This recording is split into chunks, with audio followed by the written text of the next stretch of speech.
La voix du Kivu. Plus 243 Congolaises et Congolais, 8 08 très chers 3 0 compatriotes, plus 243 le 30 juin 8 1960, 04 après 26 75 00. années de domination coloniale, la République démocratique du Congo a accédé, dans l'enthousiasme et la liberté d'un peuple enfin libre, à la souveraineté internationale. 66 ans plus tard, c'est dans un contexte bien différent que nous commémorons cette date historique. Notre pays demeure confronté à des défis qui mettent à rude épreuve son unité, ses institutions et les idéaux qui ont porté son indépendance. Tandis que notre nation est confrontée à de profondes crises, nos pensées vont vers nos compatriotes frappés par l'épidémie de la maladie à virus Ebola. En cette journée de mémoire et d'espérance, je leur exprime toute notre solidarité et notre profonde compassion face à cette nouvelle épreuve. Notre courage à tous, en tant que peuple, nous rappelle que l'indépendance n'a de sens que si elle garantit à chaque Congolais la paix, la sécurité, la dignité et l'espérance. Fidèle à sa vocation de servir les communautés dans les moments les plus difficiles, l'AFC M23 s'est engagé sans réserve dans la riposte contre la souche Podibonio du virus Ebola, dont la virulence faisait craindre le pire. Grâce à une riposte rapide et coordonnée, aux côtés des autorités sanitaires et des communautés locales, nous avons contribué à contenir la propagation de l'épidémie. Jour et nuit, nos équipes ont travaillé sans relâche, au prix d'efforts considérables pour protéger les populations. Aujourd'hui, nous pouvons affirmer avec humilité que cette mobilisation collective a permis d'éviter une catastrophe sanitaire dans les zones sous notre administration. Tous nos hommages à la cellule des crises sanitaires montés à cet effet, au personnel de santé et aux partenaires humanitaires impliqués dans cette riposte pour leur sens de sacrifice et d'abnégation.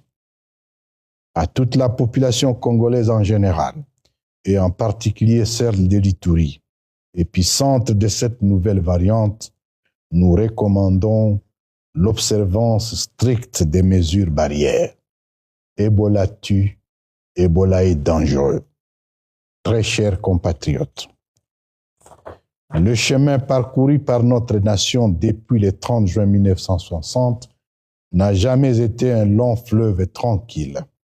À plusieurs reprises, la dictature, la mauvaise gouvernance, les tentatives de sécession, les replis identitaires, les fractures tribales et la stigmatisation ethnique ont failli emporter la République et anéantir le rêve d'un Congo uni, libre et prospère, porté par les pères de l'indépendance.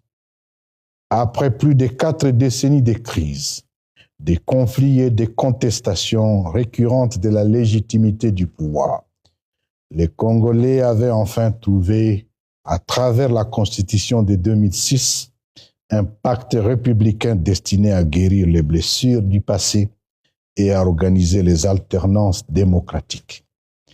Pendant près de 20 ans, cette Constitution a été le socle de notre stabilité institutionnelle. Son accomplissement le plus marquant demeure la passation pacifique et civilisée du pouvoir, intervenue le 24 janvier 2019, événement historique qui démontra qu'en République démocratique du Congo, le pouvoir pouvait enfin changer de main sans que le pays ne bascule dans la violence.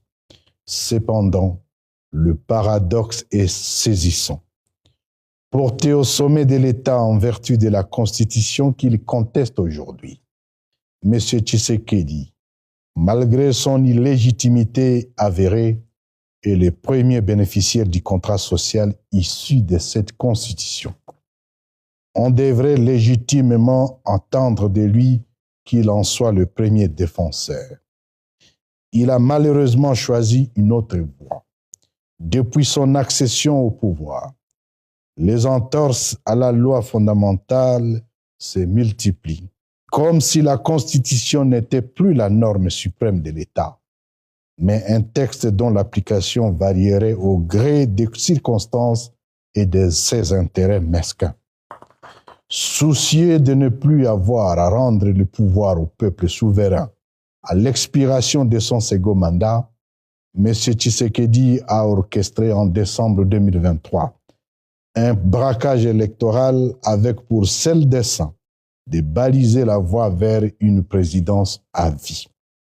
Son obsession pour un pouvoir sans partage paraît désormais si profonde que rien ne semble pouvoir tempérer sa volonté de s'affranchir des limites constitutionnelles à mesure que s'approche inexorablement le terme de son dernier mandat. L'ayant compris à temps, l'AFCM 23, notre organisation, a eu la lucidité de prendre ses responsabilités devant Dieu, devant le peuple et devant l'histoire. Nous avons choisi de nous engager résolument dans les combats révolutionnaires sur pied de l'article 64 alinéa 1er qui stipule « Tout Congolais a le devoir de faire échec à tout individu ou groupe d'individus qui prend le pouvoir par la force ou l'exerce en violation des dispositions de la présente Constitution. » Nous restons convaincus que la révolution constitue le seul rempart contre les dérives d'un régime de plus en plus tenté par la personnalisation du pouvoir d'État. Ce combat patriotique a permis de mettre fin au rêve d'un apprenti tyran, diaboliquement observé par la privatisation du pouvoir. Au prix de nombreux sacrifices et souvent au péril de nos vies, nous avons contribué à empêcher que ne soit consommée dès 2025 l'entreprise de démolition du contrat social issu de la Constitution de la Troisième République. L'histoire retiendra que, face à cette tentative, nous n'avons cédé ni à la peur, ni renoncé à notre devoir de défendre la République. Une fois de plus, hommage mérité à l'armée révolutionnaire congolaise pour son engagement, sa détermination, sa discipline et son sens des sacrifices. En outre, je ne saurais dissimuler la satisfaction qui est la nôtre de voir enfin les forces politiques et sociales de la nation se mobiliser également pour faire échec au projet de changement de la Constitution porté par M. Tshisekedi. En lançant l'alerte en date du 15 décembre 2023, l'AFCM 23 avait compris avant beaucoup d'autres que la véritable menace ne résidait pas dans une simple révision constitutionnelle, mais dans la remise en cause du pacte républicain lui-même. Aujourd'hui, les forces vives de la nation semblent partager ces constats. Elles ont compris qu'en s'attaquant à la Constitution, M. Tshisekedi fragilise le fondement même de son magistère. Dès lors, il appartient à tous les citoyens, aux partis politiques, à la société civile et à la diaspora d'user de tous les moyens à leur disposition pour défendre la Constitution et préserver l'alternance, condition sine qua non de la vitalité démocratique. L'élan de l'unanimité nationale qui, quelles que soient nos divergences, nous a toujours caractérisés autour des léopards, notre chère équipe nationale, doit être le même dans le combat contre le changement de la Constitution. Mesdames et messieurs, chers compatriotes, nonobstant la robustesse de ses capacités militaires, opérationnelles et stratégiques, l'AFCM 23 s'est résolu de faire prévaloir la paix sur la confrontation. Dans un esprit de responsabilité, nous avons accepté de nous inscrire dans les différents processus de paix conduits sous les auspices des partenaires internationaux. À chaque étape des négociations, nous avons honoré scrupuleusement les engagements souscrits, allant jusqu'à procéder de notre propre initiative au retrait de plusieurs territoires libérés afin de favoriser un climat de confiance. Cette volonté de privilégier la paix s'est malheureusement heurtée à l'intransigeance du régime de Kinshasa qui, lui, a délibérément choisi la voie de la terreur et de la violence. Alors que nous exécutons de bonne foi tous nos engagements contenus dans les protocoles déjà signés, le régime de Kinshasa n'a, pour sa part, jamais honoré les siens. Qu'il s'agisse du respect effectif du cessez-le-feu ou de la libération des prisonniers, Kinshasa considère les initiatives de paix comme des pauses tactiques pour réarmer ses forces et poursuivre la guerre.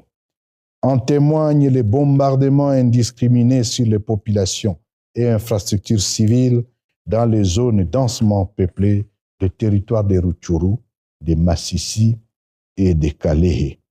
Il en est de même du blocus humanitaire et du pogrom en cours dans les hauts et moyens plateaux de Minembwe, visant la dépossession des populations autochtones, Banyamulenge, de leurs terres ancestrales. Il appelle que le régime de Kinshasa est la partie au processus de paix qui n'a jamais respecté aucun de ses engagements pris. Il est étonnant que l'AFC M23, seule partie respectueuse des engagements, fasse l'objet de pressions et de sanctions, alors que le régime de Kinshasa n'a, quant à lui, jamais été sanctionné, moins encore blâmé pour ses violations répétées des protocoles signés dans le cadre du processus de Doha. Bercé par l'illusion d'obtenir, en contrepartie des ressources naturelles du pays, une intronisation à vie par certains partenaires traditionnels, M. Tshisekedi se targue d'être la caution personnelle des accords stratégiques sur les minéraux et sabote méthodiquement toutes les initiatives nationales, sous-régionales et internationales de paix. C'est de la pure escroquerie politique, car les hommes passent et les institutions restent. En sacrifiant le dialogue sur l'autel de son ambition personnelle, il a gravement ébranlé le légendaire hérénisme congolais. Ses reniements successifs, son obsession, ses revirements incessants et son mépris des engagements pris, aussi bien à l'intérieur du pays qu'auprès de ses partenaires internationaux, ont fini par lever toute ambiguïté sur sa véritable posture. Désormais démasqué, il apparaît aux yeux de nombreux Congolais et de la communauté internationale comme le principal obstacle au retour de la paix et à la résolution durable de la crise congolaise. Il n'y a plus d'équivoque. Le mal porte désormais un visage. Monsieur Tshisekedi n'est plus la solution, ni une partie de celle-ci. Il est devenu le problème. Tant que la crise portera son empreinte, la paix demeurera hors des portées. Comme nous l'avons toujours dit, débarrassons-nous des Jonas et le navire Congo accostera à bon port. Après 7 années de tâtonnements, des mensonges, des injures, des désillusions, d'incertitudes, plus rien ne devrait empêcher les Congolais de regarder enfin dans la même direction. L'heure n'est plus aux hésitations, mais au sursaut national. Il est temps de tourner définitivement la page d'un régime qui, par ses choix et ses renoncements, s'est érigé en principal obstacle à la paix, à l'état de droit et à la renaissance de notre nation. Le Congo ne retrouvera son destin qu'en renouant avec les valeurs qui ont inspiré son indépendance, à savoir la liberté, la justice, la démocratie et la cohésion nationale. Dans cette perspective, j'en appelle à la mobilisation et au rassemblement national. Notre mission demeure inchangée. Reconquérir la souveraineté nationale pour la restituer au peuple, son seul et unique dépositaire légitime. Il nous appartient dès lors de sauver la République, de restaurer l'état des droits, de préserver la cohésion nationale et de rendre aux Congolais la liberté, la justice et l'espérance qui leur ont été si longtemps refusées. Ce noble combat ne saurait être celui de la seule AFC M23. Il appelle à un sursaut de toutes les forces vives de la nation pour faire échec à un pouvoir ouvertement entré en rébellion contre la Constitution. Il incombe ainsi à chaque Congolais, par devoir patriotique, de défendre la Constitution, l'état de droit et la souveraineté du peuple face à toute dérive qui les mettrait en péril. Plus tôt nous mettrons ensemble un terme à la tyrannie, plus vite notre pays retrouvera le chemin de la paix, de la justice, de la cohésion nationale et du développement auquel aspire notre peuple. À vous les forces armées de la République démocratique du Congo et de la police nationale congolaise, qui fait aujourd'hui objet au quotidien d'humiliation, de clochardisation et d'emprisonnement injustifié par celui qui est censé être votre commandant suprême, au profit des armées étrangères et des mercenaires. Cessez de protéger un régime dressé contre son propre peuple. Levez-vous et désobéissez-le. La nation vous sera très reconnaissante. Très chers compatriotes, pendant longtemps, M. Tshisekedi et son entourage se sont attachés à présenter la crise que traverse la République démocratique du Congo comme une crise d'agression extérieure, circonscrite à la partie orientale du pays. Selon cette lecture, son règlement dépendrait essentiellement du retrait présumé et imaginaire des forces rwandaises et de la reconquête militaire du territoire sous notre administration. Cette présentation mensongère, qui éludait les causes profondes de l'instabilité nationale, a trouvé pendant un temps un certain crédit auprès de plusieurs partenaires extérieurs de notre pays, conduisant à reléguer au second plan la crise politique et institutionnelle qui fragilise pourtant l'État congolais. Aujourd'hui, cette grille de lecture est largement remise en cause par les faits. En engageant un processus de changement de la Constitution, M. Tshisekedi a lui-même révélé que la crise congolaise ne se limite pas au seul front sécuritaire de l'Est.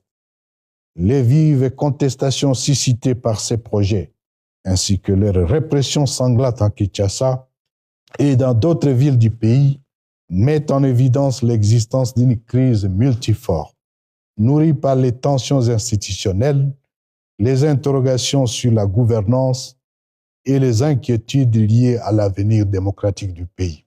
La crise congolaise apparaît désormais pour ce qu'elle est réellement. Une crise à la fois sécuritaire, identitaire, politique, institutionnelle et surtout de légitimité. Mes chers compatriotes, l'espoir nous est permis. Nos pères spirituels de l'Église de Christ au Congo, ECC, et de la Conférence épiscopale nationale du Congo, CENCO, dont nous saluons la clairvoyance et la constance, ont déjà tracé la voie à suivre. La tâche est immense.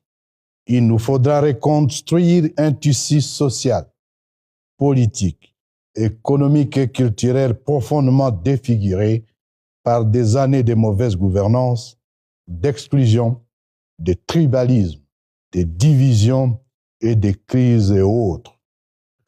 Aucune œuvre de reconstruction n'est hors de portée d'un peuple déterminé à prendre son destin en main. Comme le proclamait dans son testament politique le héros national Patrice Emery Lumumba, l'Afrique écrira sa propre histoire et elle sera, au nord comme au sud du Sahara, une histoire de gloire et de dignité. Et s'agissant du Congo, il nous laissait cette espérance qui demeure intacte. L'avenir du Congo est beau. Cet avenir ne sera pas une génération spontanée. Il dépend de notre courage, de notre unité et de notre fidélité à ces devoirs sacrés qui consistent à transmettre aux générations futures une république plus libre, plus juste et plus fraternelle que celle que nous avons reçue. Que vive la République démocratique du Congo. Que vive l'AFC M23. Que Dieu bénisse la République démocratique du Congo et son peuple. Je vous remercie.